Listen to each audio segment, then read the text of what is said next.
Nós vamos seguir na nossa série de mensagens, né, de que Jesus é suficiente. Mas eu queria começar perguntando para as mães, né? Quase que eu esqueci. Espera só um minutinho. Muito bem. Hoje nós vamos falar sobre a carta de Colossenses. Então eu quero te convidar a já pegar a sua Bíblia e abrir em Colossenses, porque nós vamos entrar nesse livro e não vamos sair dele. Amém? Inclusive, não sei como é que você está aí, se você está usando um plano de leitura bíblica, o que você está fazendo, mas eu queria te fazer um convite essa semana. Amanhã, quando você for ter seu tempo com Deus, você senta e lê Colossenses inteiro. São 4 capítulos, vai te tomar meia hora. Na terça, você lê de novo o capítulo 1. Na quarta, de novo o capítulo 2. Na quinta, de novo o capítulo 3. E na sexta, de novo o capítulo 4. Fechou o seu devocional de segunda a sexta. E vai ser uma bênção. Porque quando a gente olha para os livros da Bíblia como que eles são, a gente entende melhor o contexto do que eles querem dizer para a gente. Colossenses é uma carta do apóstolo Paulo. Então, quando a gente senta, Paulo não escreveu, nem era dividido em capítulos, né? Essa divisão que a gente tem na Bíblia. Então, o pessoal não sentava e falava, vamos ler hoje o primeiro capítulo da carta que Paulo mandou para nós. Não, eles sentavam e liam tudo. Então, se você quiser meditar nesse livro tão maravilhoso de Colossenses, eu te faço esse convite aí durante essa semana, que você vai ser muito abençoado. Amém? Então, vamos lá. Eu queria perguntar para as mães, você já quis uma lista de regras para criar os seus filhos?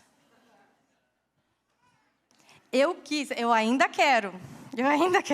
Jesus amado. Às vezes eu falo com algumas mães de filhos mais velhos, né? E eu falo, meu Deus, né? Que desafiador, né? Essa fase, não sei o quê, da Olivia, do Tito, elas olham para mim com um olhar de tanta graça. Tipo, ô santa, Deus vai te ajudar. Só para elas não dizerem, vai piorar. Mas é engraçado, né? Chega o Dia das Mães, a gente lembra dos filhos pequenos, né? De quando a gente descobriu que estava grávida do primeiro filho e tantas coisas, né? E eu lembro que quando eu tive a minha primeira filha, uma coisa que eu não sabia, e eu descobri, apanhando, é que não existe um livro que resuma o que você tem que fazer para ter filhos bem-sucedidos. Obedientes, que dormem a noite inteira, que mamam até os 2 anos, que comem bem na introdução alimentar, né? A minha filha, a Olivia, ela nasceu com a língua presa. E ela teve muita dificuldade na amamentação. E eu tinha lido tanto sobre a amamentação, gente. Eu estava pronta. Eu estava pronta. E aí, quando a gente estava lá na maternidade, eu lembro que a Fono foi lá passar, né, fazer a visita. Ela ficou 2 horas no meu quarto. Porque a Olivia pegava o peito e soltava. Pegava o peito e soltava. E eu falava, Jesus, eu li tudo que eu podia ler. E aí eu lembro que eu li que não podia usar bico de silicone. E a Fono virou para mim e falou assim, você só vai conseguir amamentar sua filha com bico de silicone. E eu falei, meu Deus, e agora? O que eu vou fazer? Chorei. Gustavo, coitado. Olha, é o santo de Deus. Chorei no ouvido dele. Falei, eu vou perder meu leite. A Olivia não vai mamar.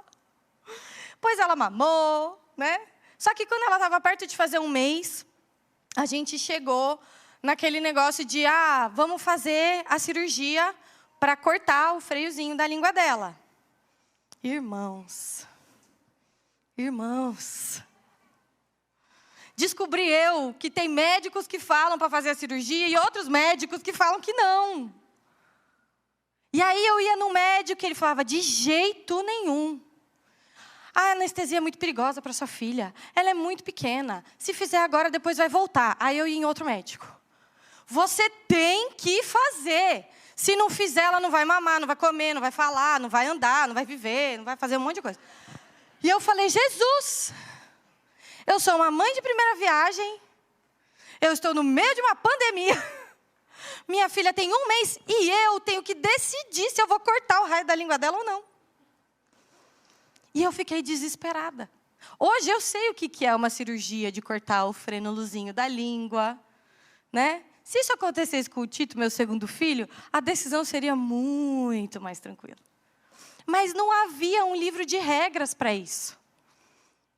E eu lembro que a Olivia lá com 1 mês, eu lembro até hoje, estava sentada na sala da casa da Marisa, chorando. E eu falei para ela falou, por que você está chorando? Eu falei, eu não consigo decidir. Eu não sei o que fazer. E eu comecei a orar. Eu falei, Senhor, me ajuda. Porque, né, o que eu faço com essa menina? E uma hora o Espírito Santo falou para mim, você precisa conhecer as coisas que são importantes para sua filha, você precisa me buscar e você precisa decidir. E naquele dia eu virei para o Gu e falei, nós vamos fazer esse negócio. Não, mas nós vamos fazer. E nós fizemos. E, gente, a cirurgia, se você precisar fazer no seu filho, é assim, é muito simples, né? Mas nem na medicina eu encontrei um livro de regras pronto. Nem em fono, uma fono dizia para fazer, outra fono dizia para não fazer. Nem entre os especialistas puderam me passar uma cartilha, faça isso. Eu queria que com toda a papelada que me deram no resumo de alta da maternidade, tivesse um calhamaço, uma apostila. Sono. Tarará, tarará, tarará. Amamentação. Tarará, tarará, tarará. Mas a má notícia é que isso não existe. E eu estou descobrindo que não existe para nenhuma fase da vida, não é mesmo? Minha cunhada está entrando na fase da adolescência com os meninos. Eu oro por ela todo dia. Porque também não tem uma cartilha. Tem dicas. Tem coisas pessoas que a gente pensa parecido. É óbvio que tem a palavra de Deus, que é a nossa maior fonte. Mas, irmãos, não existe uma lista de regras, né? E hoje eu queria falar com vocês sobre uma mãe que também acreditava que não existe essa lista de regras. Não sei se vocês já ouviram falar sobre ela. Essa é Susanna Wesley. Susanna Wesley é conhecida como a mãe do metodismo. Ela foi mãe de John e Charles Wesley, os fundadores da igreja metodista. Charles Wesley, ele escreveu hinos e músicas maravilhosas que nós cantamos até hoje. E John Wesley foi um pregador e um pastor assim que abençoou milhares de pessoas. Mas eles devem tudo o que eles aprenderam à mãe deles. Como o pastor César falou agora há pouco, tem muitas mães que são mãe solo com o marido em casa. E a Susanna Wesley era mais ou menos esse tipo de mulher. O marido dela era um pastor, ele era teólogo, ele dava aulas, era um homem temente a Deus, mas era um homem que tinha muitas limitações. Então, ele não se dava muito bem com pessoas, então ele sempre brigava com os vizinhos. E aí os vizinhos incendiaram a casa deles 3 vezes. Ele não era muito bom com a administração das finanças, então ele gastava todo o dinheiro da família. E ela tinha que se virar para dar comida para as crianças. E ele também não era um cara que, assim, ele falou, o cuidado dos filhos é seu, Susanna. Inclusive no que se trata de questões bíblicas e teológicas. Então, se os filhos vinham com alguma pergunta para ele, eles falavam, pode ir falar com a sua mãe. Tanto que hoje, inclusive depois de John Wesley fundar a igreja metodista, a gente tem assim um arquivo de muitas cartas que ele trocava com a mãe sobre questões teológicas. Mãe, tal coisa. E aí ela respondia com um tratado teológico para ele. E o pai, só Deus sabe onde ele estava nessas horas. Só que é engraçado que a gente pensa, né? Mas ela tinha o Charles e o John. Susanna Wesley teve 19 filhos. 19.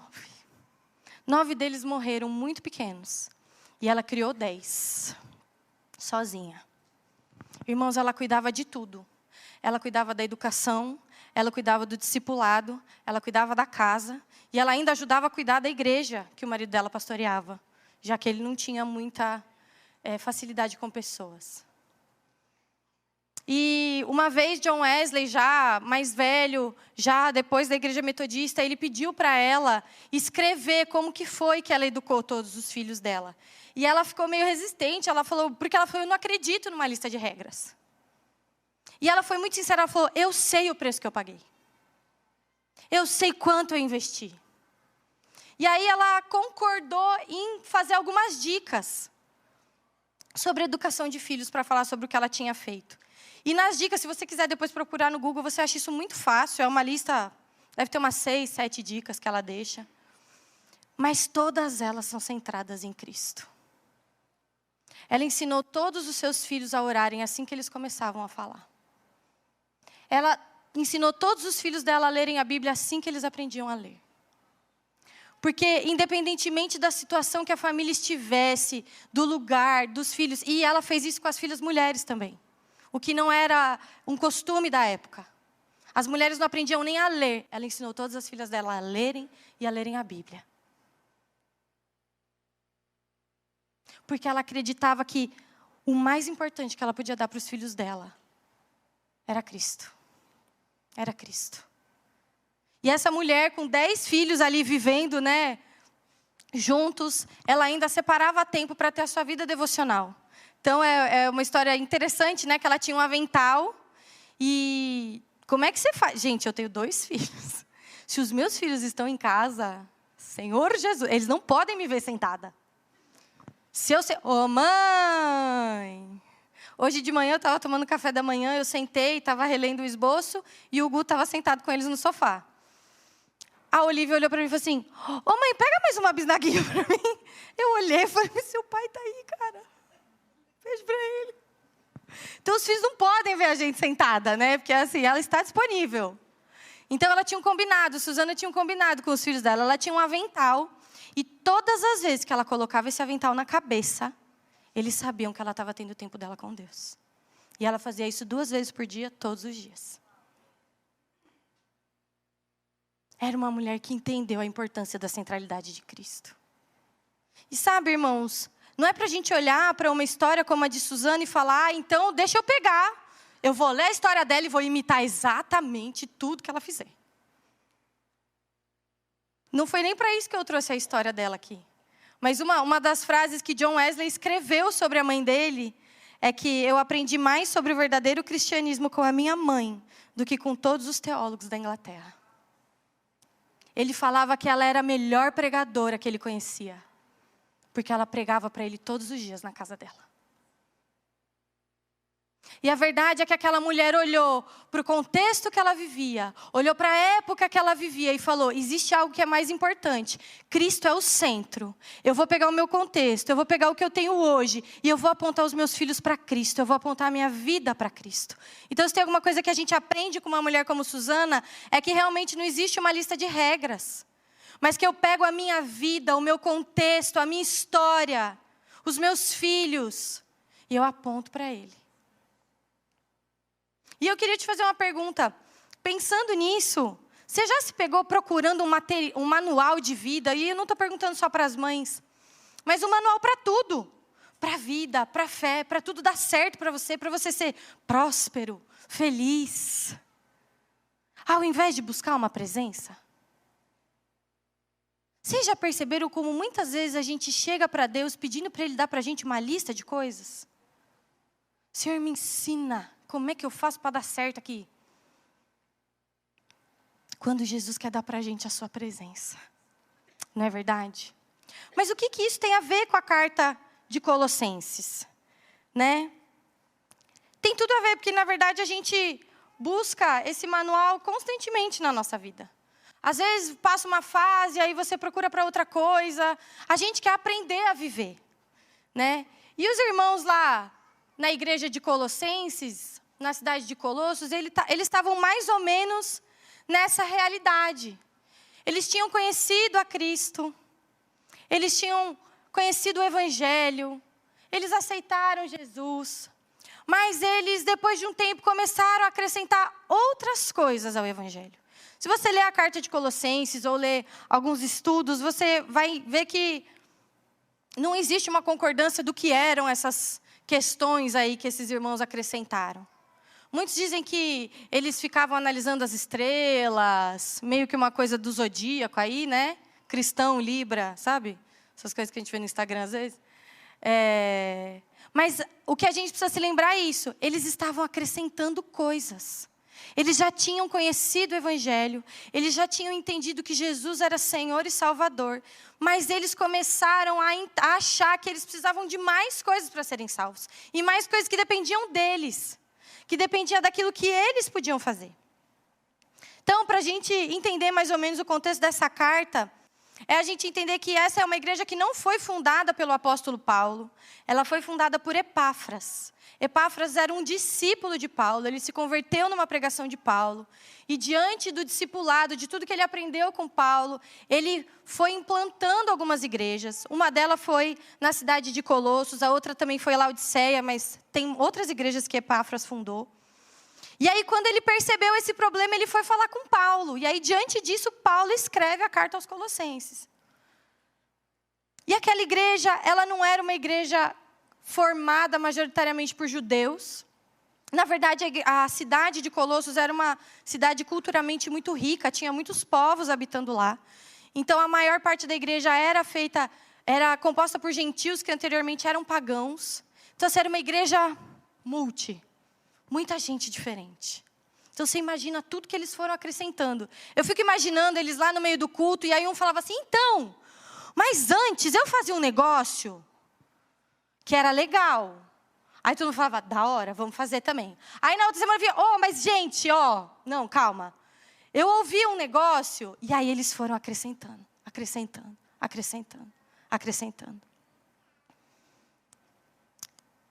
E a grande questão é que eles começaram a criar um novo evangelho. Um novo evangelho baseado em regras. Porque eles não só davam sugestões de coisas novas, mas eles falavam, você não pode fazer isso. Você não pode comer isso. Você não pode encostar naquilo. Tudo que Cristo veio para abolir. Então Jesus deixou de ser suficiente para aquele povo. Eles ouviram sobre quem Jesus era, sobre a obra da cruz, sobre a morte e a ressurreição de Cristo. Eles creram, receberam. Mas aquilo já não era mais suficiente, então eu preciso buscar outras coisas para acrescentar. Porque isso daí não é suficiente para eu ser bem-sucedido no meu trabalho, isso não é suficiente para eu ser bem-sucedido na educação de filhos, isso não é suficiente para eu ser bem-sucedida no meu casamento. Eu preciso de outras coisas.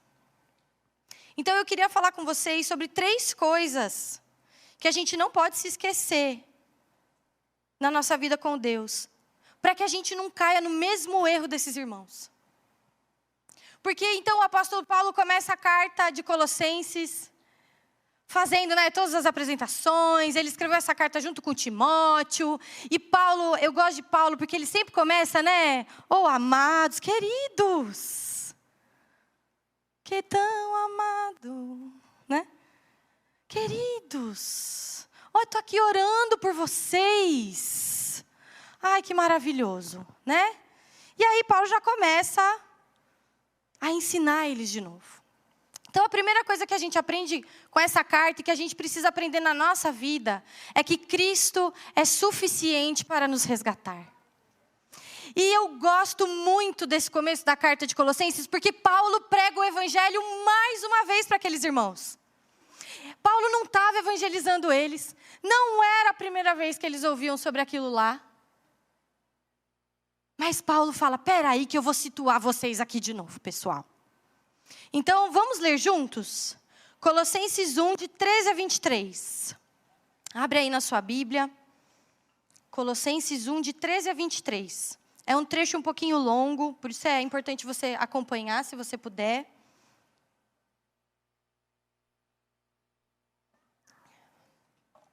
E aí Paulo, depois de falar, eu estou orando aqui por vocês e tudo mais, Paulo já entra na obra de Cristo. Então o que ele fala?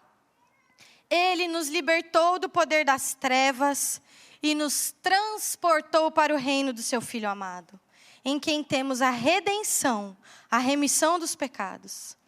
E aí ele fala, Cristo, é a imagem do Deus invisível, o primogênito de toda a criação. Pois nele foram criadas todas as coisas nos céus e sobre a terra, as visíveis e as invisíveis, sejam tronos, sejam soberanias, quer principados, quer potestades. Tudo foi criado por meio dele e para ele. Ele é antes de todas as coisas. Nele tudo subsiste. Ele é a cabeça do corpo, que é a igreja. Ele é o princípio, o primogênito dentre os mortos, para ter a primazia em todas as coisas. Versículo 19. Porque Deus achou por bem que nele residisse toda a plenitude, e que, havendo feito a paz pelo sangue da sua cruz, por meio dele reconciliasse consigo mesmo todas as coisas, quer sobre a terra, quer nos céus.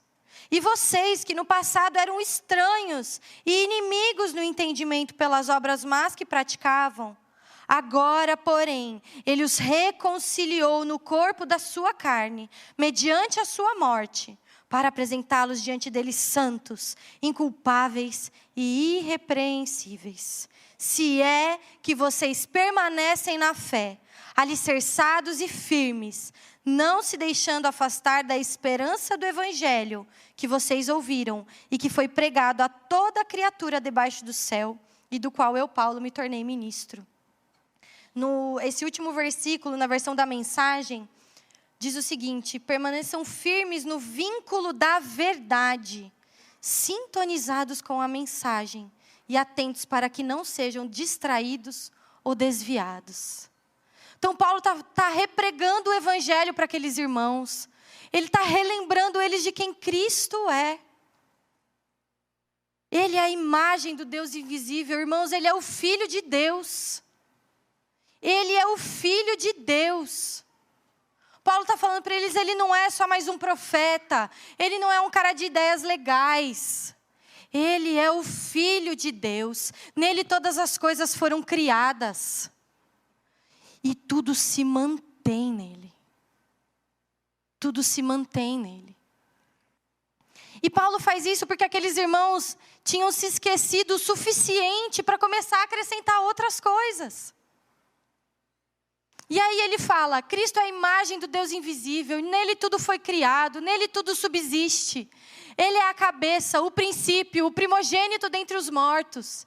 E em seu sangue derramado na cruz, a paz foi feita, a reconciliação foi feita. E isso não foi parcial, a reconciliação foi feita completamente. Em resumo, Paulo estava dizendo, Cristo é suficiente. A obra dele na cruz por vocês é suficiente. Eu achei muito legal que quando eu fui preparar essa mensagem, eu comecei a orar e Deus começou a falar comigo sobre Colossenses. E eu falei, mas Senhor, né? Como é que a gente encaixa isso na série, né? E aí eu peguei alguns livros de estudo bíblico que tem em casa. Eu esqueci o nome. Enfim, tem uns livrão lá do Gustavo em casa, né? E todos os estudiosos falam que Colossenses, se você puder resumir Colossenses em uma frase Cristo é suficiente. Paulo não fala isso em nenhum lugar, não tem um versículo que fala, não, Jesus é suficiente. Mas essa é a ideia toda da carta de Paulo, de tudo que ele está falando aqui. Inclusive, no seu devocional dessa semana que você vai ler Colossenses, você faz isso ouvindo uma música que chama Colossenses 1, do Projeto Sola. E eles cantam exatamente esse trecho que a gente acabou de ler. Ele é a imagem do Deus invisível, ele é Senhor sobre a criação, pois nele foram criadas todas as coisas nos céus e na terra, sejam tronos, soberanias, poderes ou autoridades. Ele é antes de tudo e a todos sustenta pela palavra, pois foi do agrado de Deus que em tudo ele tem a supremacia. E já não há mais nada que a ele não pertença. Não há mais nada. Tudo existe por causa de Cristo. E tudo continua existindo por causa de Cristo, irmãos. Era como se Paulo estivesse dizendo para eles, Jesus não foi o plano B de Deus, que ele enviou, porque vocês pisaram na bola, porque a humanidade pisou na bola. Jesus sempre foi o plano. De Gênesis a Apocalipse, Jesus sempre foi o plano. Por isso que Paulo se preocupa em dizer todas essas coisas de novo. Porque ele podia começar falando, pô galera, vocês estão perdendo a linha. Vocês estão se perdendo. Mas ele fala, não, peraí, gente, vocês precisam voltar porque é importante. E o que é importante é Cristo. Cristo. Por meio de quem todas as coisas foram criadas. Em quem todas as coisas encontram propósito. E a gente percebe que Paulo fala que em Cristo reside toda a plenitude. Se você continuar lendo aí o capítulo 1 e depois o capítulo 2, você vai ver que Paulo repete isso mais vezes. Quando ele diz isso, ele está dizendo que não falta nada em Jesus. Não há complemento necessário, não tem nenhum outro ritual, uma regra ou esforço da nossa parte que possa completar aquilo que Cristo já completou na cruz do Calvário. Não existe. Então Cristo é completamente suficiente para nos resgatar. E diante disso eu quero te fazer uma pergunta. Você tem vivido como alguém que foi completamente resgatado? Ou como alguém que ainda está tentando terminar o que Cristo começou? Eu me lembro que uma vez, Deus começou a falar comigo sobre algumas coisas, né?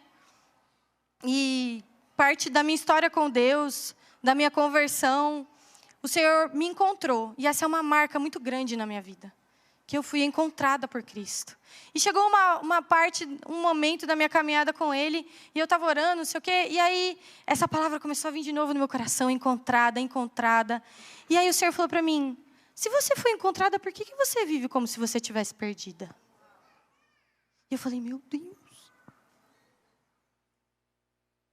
E se a gente foi resgatado, por que às vezes a gente vive como alguém que precisasse se esforçar para alcançar o que Cristo já alcançou por nós? O resgate, a reconciliação. A gente fica tentando pagar de novo o que já foi pago. E a segunda coisa que a gente aprende nessa carta é que Cristo é suficiente para nos sustentar. Então, primeiro, Ele nos resgata completamente pela sua morte na cruz. Mas Ele também é suficiente para nos sustentar.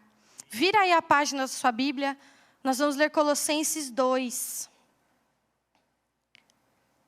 E em Colossenses 2, os versículos 6 e 7 dizem o seguinte. Portanto, então quer dizer, Paulo falou todas essas coisas de quem Jesus é. E aí ele vem e traz, portanto, então tá vendo? Depois de tudo isso que vocês ouviram, assim como vocês receberam Cristo Jesus, o Senhor, continuem a viver nele. Estando enraizados e edificados nele, e confirmados na fé, como foi ensinado a vocês, crescendo em ação de graças. Olha Paulo falando, gente, assim como vocês foram resgatados, alcançados com Cristo, permaneçam. Permaneçam nele. Vivam nele. Continuem vivendo nele. E aí mais para frente, nos versículos 20 a 23 do capítulo 2, Paulo continua. Se vocês morreram com Cristo para os rudimentos do mundo, por que se sujeitam a regras, como se ainda vivessem no mundo? Não toque nisso, não coma disso, não pegue naquilo. Todas estas coisas se destroem com o uso. São preceitos e doutrinas dos homens. De fato, essas coisas têm aparência de sabedoria, ao promoverem um culto que as pessoas inventam, falsa humildade e tratamento austero do corpo. Mas elas não têm valor algum na luta contra as inclinações da carne. Paulo foi... Então ele vem, ele reprega o evangelho, ele fala de novo de quem Jesus é, ele fala de novo do que Jesus fez, ele fala mais uma vez da plenitude que reside em Cristo, que nós alcançamos a plenitude quando nós nos achegamos a Cristo, e ele fala, então gente, diante de todas essas coisas, para de criar um monte de regra que não serve para nada. E aí você vê que ele fala aqui no final do 23, essas coisas não têm valor algum na luta contra as inclinações da carne. Não tem.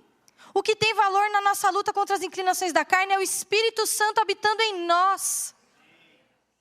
E só. Então Paulo está sendo bem sincero aqui com esses irmãos, e ele fala no começo do 23, né? Essas coisas elas têm aparência de sabedoria. Porque você imagina só, não, a Narjara não come alguma coisa lá, porque ela fala que não, né? Não come porco. Né? Come, né, amiga? Por que não? Não pode, né? Que o porco, sei lá, o que acontece? Que cisca para trás, cisca para frente, né? Não sei dessas coisas. Irmãos, você come as coisas que cisca para trás e para frente no ano novo? Jesus nunca falou que não podia, viu? Usar branco, né? Não tem problema, mas se você acha que seu ano vai ser bom só porque você está usando branco... Os irmãozinhos aqui estavam fazendo mais ou menos isso. Da aparência de sabedoria. Olha que cuidadoso. Não come não sei de quê. Não encosta não sei o quê. Mas o coração está todo zoado lá dentro. Paulo está dizendo para esses irmãos aqui, não importa o que você está fazendo por fora, você tem que olhar para o seu coração. Porque se você faz tudo isso, e no seu coração você pensa mal do outro, e no seu coração você tem questionamentos, você questiona a soberania de Deus. Se no seu coração você acha que é no seu controle que você vai conseguir as coisas, não adianta de nada. Só tem aparência de sabedoria. Não vai te levar para lugar nenhum. Não vai te levar para lugar nenhum. E aí você percebe uma coisa engraçada, que o problema dos colossenses não era a falta de disciplina. Eles eram super disciplinados. Não encostava naquilo, não fazia isso, não sei o que, não sei o que lá. O problema é que eles estavam buscando sustento no lugar errado.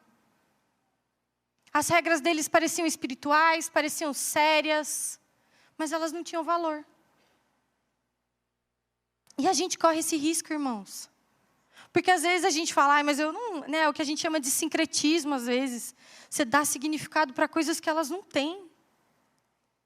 Não pode fazer isso. Quando Jesus falou, só vem viver para mim. E às vezes a gente quer criar essas regras não só para que a gente alcance algo diante do Senhor, mas para que as pessoas vejam. Deixa as pessoas verem que eu não durmo com a minha namorada. Deixa as pessoas verem que eu não brigo com a minha esposa. Deixa as pessoas verem os meus filhos. Eu me lembro que quando eu tive filhos, né? Eu comecei a ter um medo. Eu falei, meu Deus, e se meus filhos, né, não forem assim? As crianças quietinhas que sentam na igreja, eles não são. O que vão pensar de mim? Eu me lembro, a primeira atmosfera que a Olivia veio. Gente, ela correu por essa igreja, a atmosfera inteiro. Sabe quando era para a criança estar dormindo e ela tem aquela última injeção de adrenalina? Foi isso. Mas ela correu assim. E o que eu ia fazer? Eu deixei ela correr. Não estava atrapalhando ninguém, a gente estava aqui para trás. E aí no dia seguinte, algumas pessoas chegaram para mim e falaram assim, nossa, eu vi a Olivia ontem. Estava correndo, né? Gente, eu fiquei com uma vergonha. Falei, vão achar que eu não sei educar meus filhos. Só a graça de Jesus. Para quê? Para que os outros vejam que eu dou uma boa educação. Para que os outros vejam. Então vamos, você não educa seus filhos, irmão. Respeito é necessário, é essencial. Mas você faz o que você faz para que os outros vejam? Para dar impressão de piedade? Para dar impressão de educação? Eu tenho que tomar cuidado com isso todos os dias na minha casa. Eu estou ensinando o que eu estou ensinando para as crianças porque eu quero que os outros vejam eles? Ou porque, assim como a gente ouviu da Susana Wesley, eu quero que eles apontem para Cristo? A gente precisa se perguntar, irmãos. E isso na criação de filhos, na maneira como a gente lida com o nosso dinheiro, na nossa célula, no que a gente fala para as pessoas, no nosso trabalho. Eu faço o que eu faço para quê? Por quem? E aí a gente precisa se lembrar que a vida cristã não é sustentada por um conjunto de proibições. Quando eu era mais nova, eu me converti muito cedo, né? Então, eu sou da época que, assim, eu estava lá na escola e não era que nem hoje, que, assim, se é crente, tem um monte de crente lá também. Eu estudava numa escola católica e os meus amiguinhos perguntavam para mim, você é crente? Por que você não tem cabelo comprido? Por que você não usa saia? E eu aprendi uma lista de proibições. Eu não posso fazer isso, eu não posso ouvir música do mundo, eu não posso fazer o quê, eu não posso fazer o que lá. E eu me defini por aquilo que eu não podia fazer. Até que eu entendi que Jesus ter me alcançado, ter me resgatado e continuar me sustentando, não tinha a ver com a lista de coisas que eu não podia fazer. Tinha a ver com um relacionamento com Ele. É como uma árvore que não busca água na superfície, mas nas raízes fundas. Irmãos, tem coisas que o Senhor vai falar para a gente, isso não é para você. E nós vamos obedecer. O Senhor deixou a palavra dEle para que a gente entenda como a gente deve viver.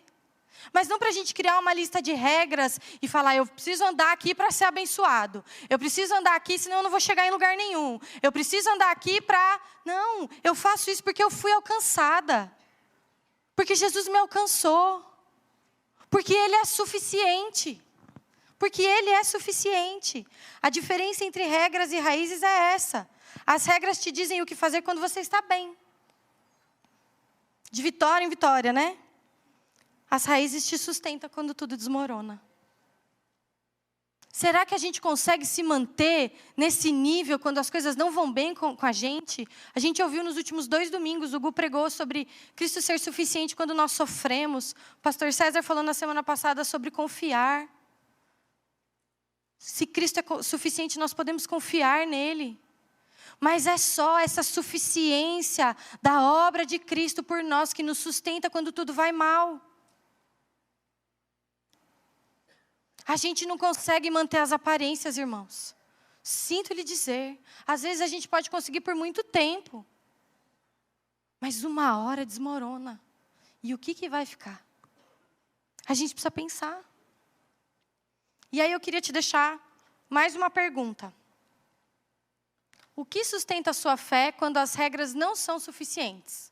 Quando você já fez tudo certo e ainda assim as coisas não saíram como você queria? E aí a gente vai para a última parte, que é Cristo é suficiente para nos transformar. E eu queria que você abrisse a sua Bíblia em Colossenses 3. Nós vamos ler dos versículos 1 até o 17. E Paulo diz o seguinte, mais uma vez ele começa com portanto, diante de tudo isso que vocês ouviram, se vocês foram ressuscitados juntamente com Cristo, busquem as coisas lá do alto, onde Cristo vive, assentado à direita de Deus. Pensem nas coisas lá do alto e não nas que são aqui da terra. Porque vocês morreram e a vida de vocês está oculta juntamente com Cristo em Deus.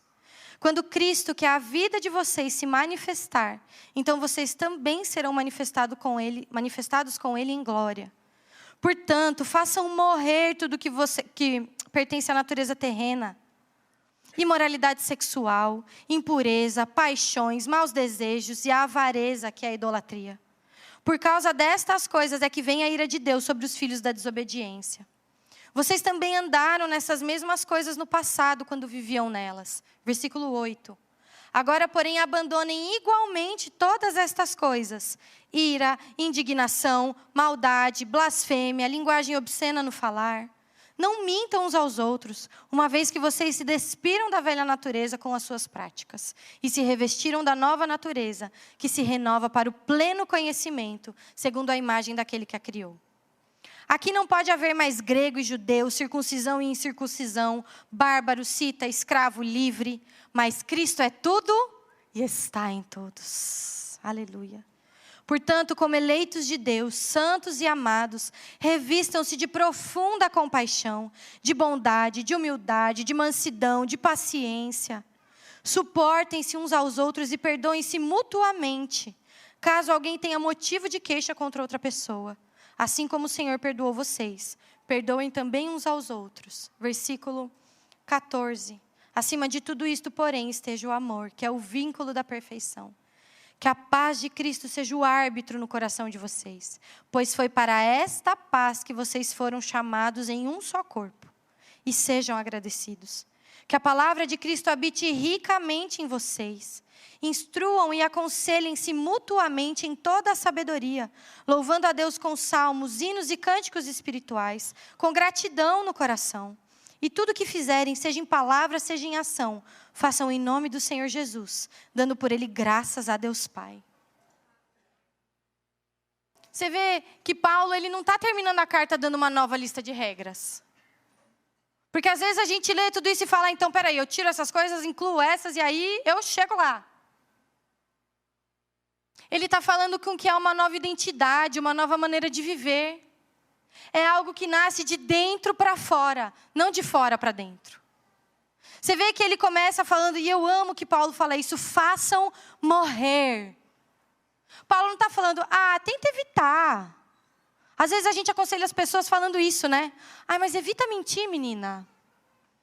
Né? Vamos tentar não falar mal da irmãzinha? Não, Paulo fala, façam morrer. Só que para fazer morrer, precisa morrer no coração. Tem uma pregadora que eu gosto muito, que ela fala que a gente só abandona aquilo que a gente aprende a odiar.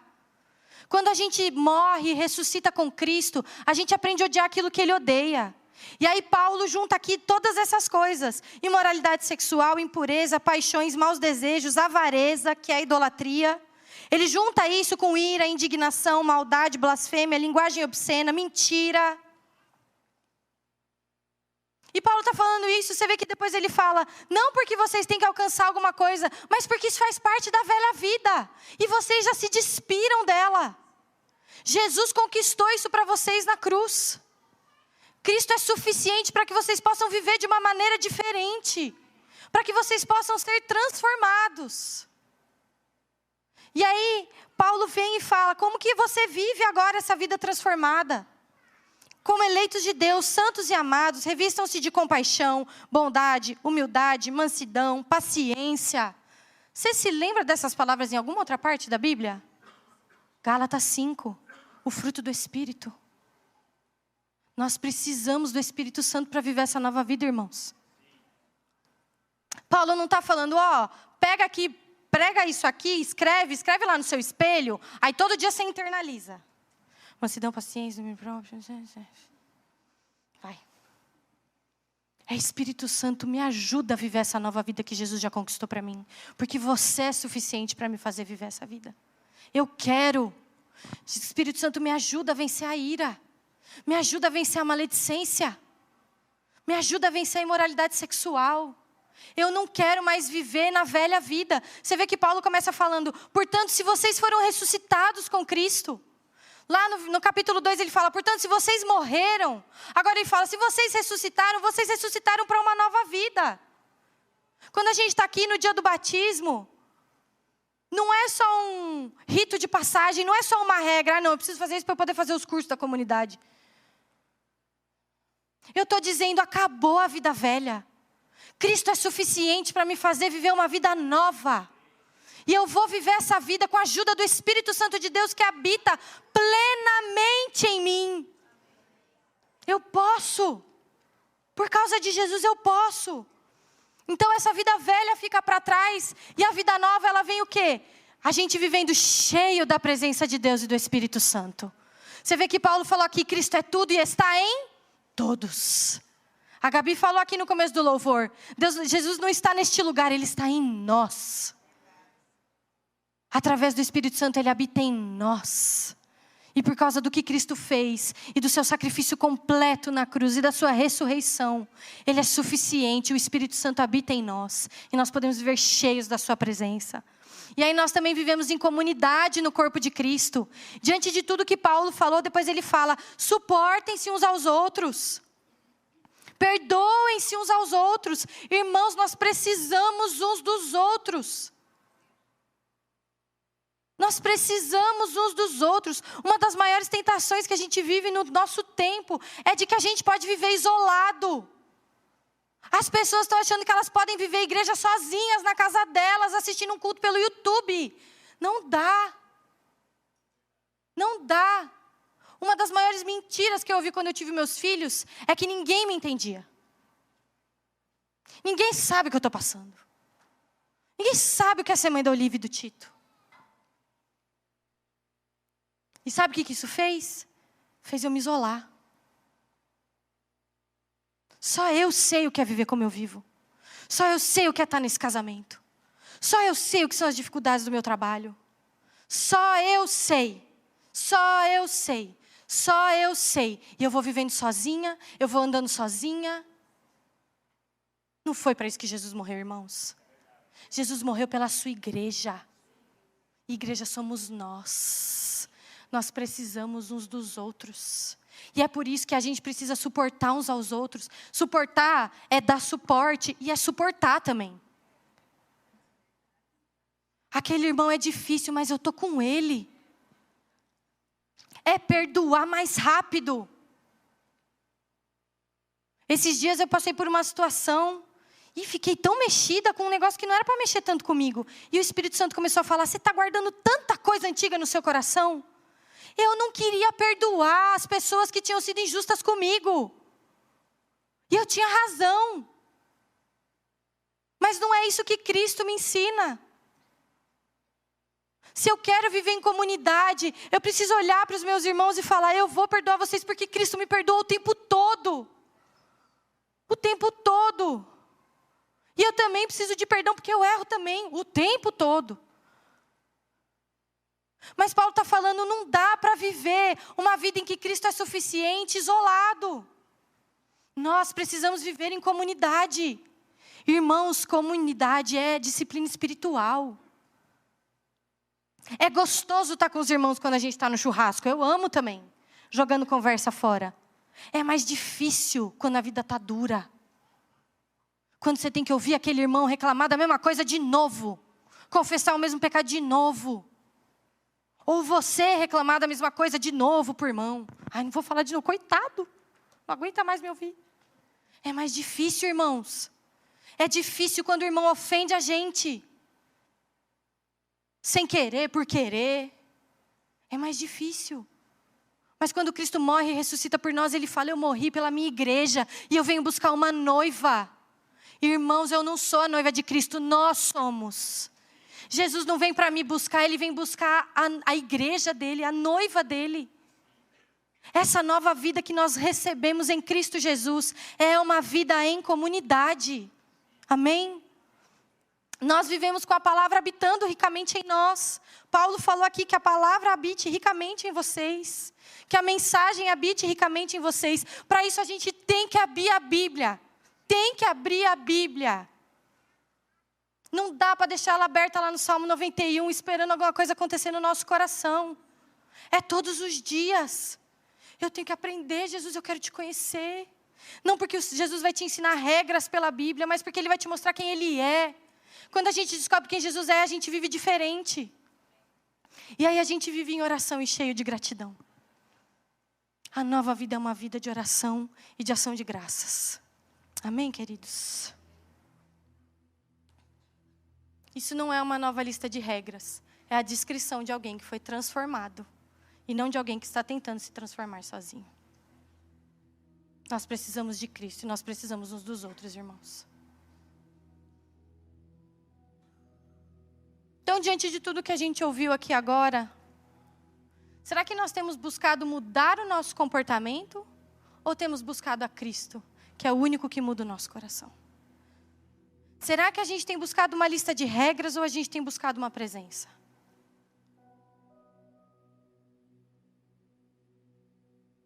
Existe uma nova maneira de viver, irmãos. Ela é centralizada em Cristo.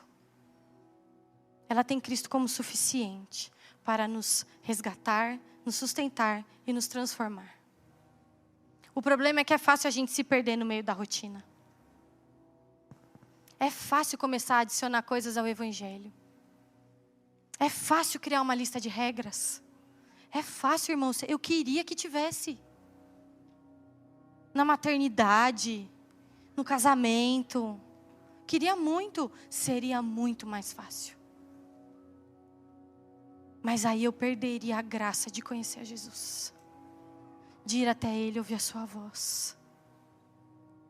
De muitas vezes ouvir a voz de Jesus me falando sobre como conversar com os meus filhos. Como fazer aquilo que eu não sei. De ver a suficiência dEle na minha casa. Jesus é tão maravilhoso, irmãos. E Ele está convidando a gente nessa manhã a parar de ir até Ele. Só para saber o que fazer. Ele está dizendo, eu já conquistei. Eu já fiz. Vem ser enraizado em mim, ser edificado em mim. Nós precisamos de disciplinas que nos lembrem de que Cristo é suficiente. A gente às vezes olha para as disciplinas espirituais e fala, bati a meta. E sabe o que são disciplinas espirituais? É a gente pregando o evangelho para a gente mesmo todos os dias. Como Paulo fez aqui na carta aos Colossenses. É eu abrindo a minha Bíblia e me lembrando, Jesus é suficiente. Jesus é suficiente. O sacrifício dele é suficiente. Quando eu oro, eu prego o evangelho de novo para mim. Todos os dias. Quando eu sou grata, eu prego o evangelho para mim de novo. Todos os dias. Quando eu estou com os meus irmãos, eu prego o evangelho para mim de novo. Todos os dias. As disciplinas espirituais servem para isso. Nós precisamos desse lembrete. Foi para isso que Paulo não começou a carta com os 2 pés no peito, corrigindo todo mundo. Ele pregou o evangelho de novo. E a gente precisa repregar o evangelho para a gente. A gente precisa repregar o evangelho uns para os outros. Uns para os outros. Jesus é suficiente para transformar a nossa vida cotidiana e a maneira como a gente vive. Mas a gente tem que deixar que Ele transforme o nosso coração e a nossa mente. Nos encha do seu espírito e nos ajude a abandonar a velha vida com os seus velhos hábitos. Ele é suficiente. Ele é suficiente. E tem mais algumas perguntas para a gente pensar aqui nessa manhã diante de tudo isso, né? Será que eu tenho vivido uma vida ressurreta e cheia do Espírito? Ou eu estou apenas tentando não errar o suficiente para merecer o céu? A gente não quer ir para o inferno por causa do inferno. A gente devia não querer ir para o inferno porque lá não tem Jesus. Imagina viver uma eternidade sem Jesus, irmãos. É desesperador. Será que eu tenho ensinado as pessoas ao meu redor, os meus filhos, os meus amigos, a minha família, o evangelho verdadeiro, demonstrando graça na minha própria vida? Ou eu só estou minimizando danos? Sabe aquele negócio de administração de danos? Não, peraí, meu filho fala uns palavrão, mas também não está perdido. Eu não vou na igreja todo domingo, mas eu vou 2 vezes por mês.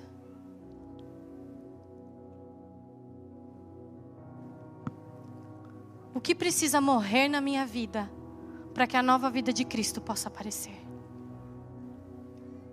E essas são perguntas que só a gente pode responder, irmãos. Porque às vezes você fala, mas eu não tenho um pecado de imoralidade sexual. Mas eu sou irado. Eu não sou grato. A maledicência está sempre na minha boca. Ou às vezes você pode falar, é verdade. Eu estou lutando contra a imoralidade sexual. Estou lutando contra a avareza. E eu quero dizer para você, meu irmão, nesta manhã, Cristo é suficiente para te ajudar a abandonar essa vida e a viver uma vida nova. Não adianta a gente buscar disciplina se a gente não busca transformação de vida. Não adianta a gente querer comprar camiseta, que agora tem camiseta, né? De todas as coisas. Jesus é meu Senhor, a camiseta da cruz lá, e Jesus é do The Chosen. Se eu mantenho os meus pecados no mesmo lugar, e se eu não recebo a nova vida que Cristo conquistou para mim na cruz, e que é suficiente para me carregar até Ele, até a eternidade.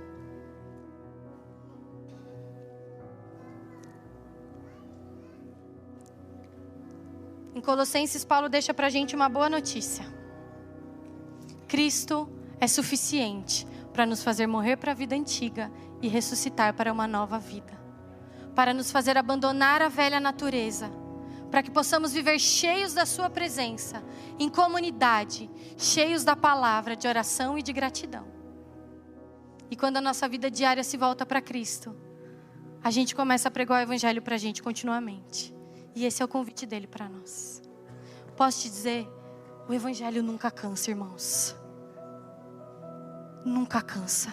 Nunca é demais você olhar para você mesmo e falar: Cristo morreu por mim, para que a minha velha vida possa ir com Ele e eu possa viver uma nova vida.